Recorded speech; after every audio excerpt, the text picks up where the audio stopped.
జై శ్రీరామ. శ్రీరాముని అనుగ్రహముతో అత్రి మహర్షి అనసూయ చరిత్ర చదువుతున్నాను.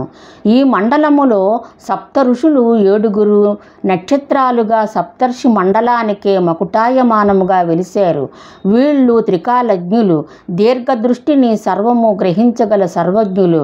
అటువంటి సప్త ఋషులు 7 అత్రి మహర్షి, కశ్యప మహర్షి, గౌతమ మహర్షి, జమదగ్ని మహర్షి, భరద్వాజ మహర్షి, వశిష్ఠ మహర్షి, విశ్వామిత్ర మహర్షి.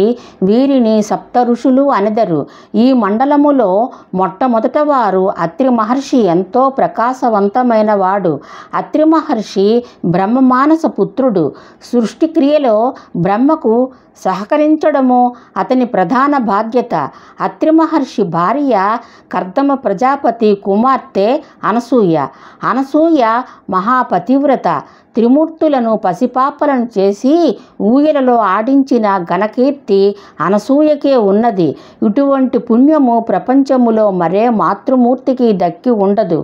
ఆ పుణ్య దంపతులకు బిడ్డలుగా జన్మించడము కన్నా మరో పుణ్యకార్యము ఉండదని త్రిమూర్తులు భావించారు. అత్రి మహర్షి సత్యయుగము నాటివాడే అయినా అన్ని యుగాలలో కానవస్తున్నాడు.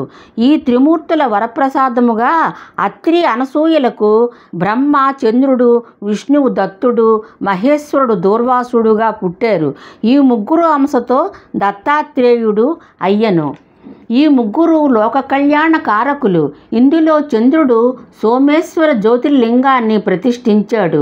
అత్రి మహర్షి కరుణా కటాక్షాల వల్లనే సూర్యుడు దేదీప్యమానముగా వెలుగొందుతున్నాడు. చంద్రుడు వెన్నెలను కురిపించగలుగుతున్నాడు. సతీ సుమతి మహాపతివ్రత. భర్త కౌశికుడు. కొన్ని కారణముల వలన సతీ సుమతి భర్త కౌశికుడిని మాండవ్యముని నీవు సూర్యోదయము అవగానే మరణిస్తావు అని మాండవ్యముని శపించెను కౌశికుడిని. సతీ సుమతి తన భర్త సూర్యుడు ఉదయించగానే మరణిస్తాడు అని సూర్యుడిని ఉదయించరాదని ఆంక్ష విధించింది. సతీ సుమతి పాతివ్రత్యానికి సూర్యుడు భయపడి అలాగే సూర్యుడు ఉదయించలేదు. లోకాలన్నీ తల్లడిల్లిపోయాయి. దేవతలంతా బ్రహ్మదేవునితో మొరపెట్టుకున్నారు. చివరికి అందరూ కలిసి అత్రి మహర్షిని వేడుకొన్నారు.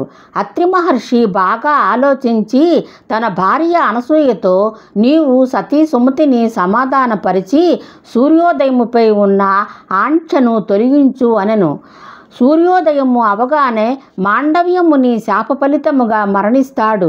ఆ తరువాత నీవు సుమతి భర్తను నీ పాతివ్రత్య శక్తితో ప్రాణదానము చేయు. ఇందువల్ల అందరూ సంతుష్టులవుతారు. లోకము సుభిక్షముగా ఉంటుంది అని అన్నాడు అత్రి మహర్షి. భర్త ఆజ్ఞను తలదాల్చింది. అందరూ సంతోషించిరి. అత్రి మహర్షి బ్రహ్మమానస పుత్రుడు.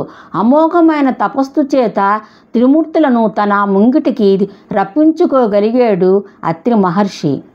అత్రి మహర్షి అనసూయ చిత్రకూట అరణ్యములలో వీరి ఆశ్రమము.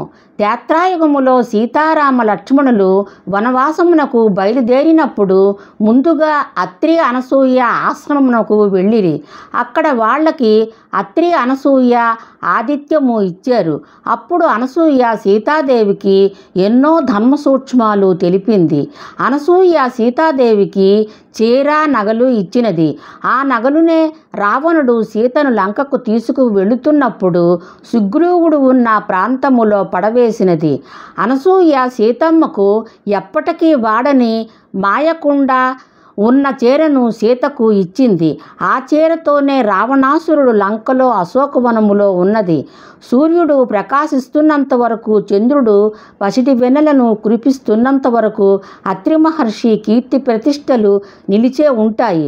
ఎందుకంటే సూర్యచంద్రులకు పునర్జన్మని ఇచ్చినవాడు అత్రి మహర్షి అనసూయ.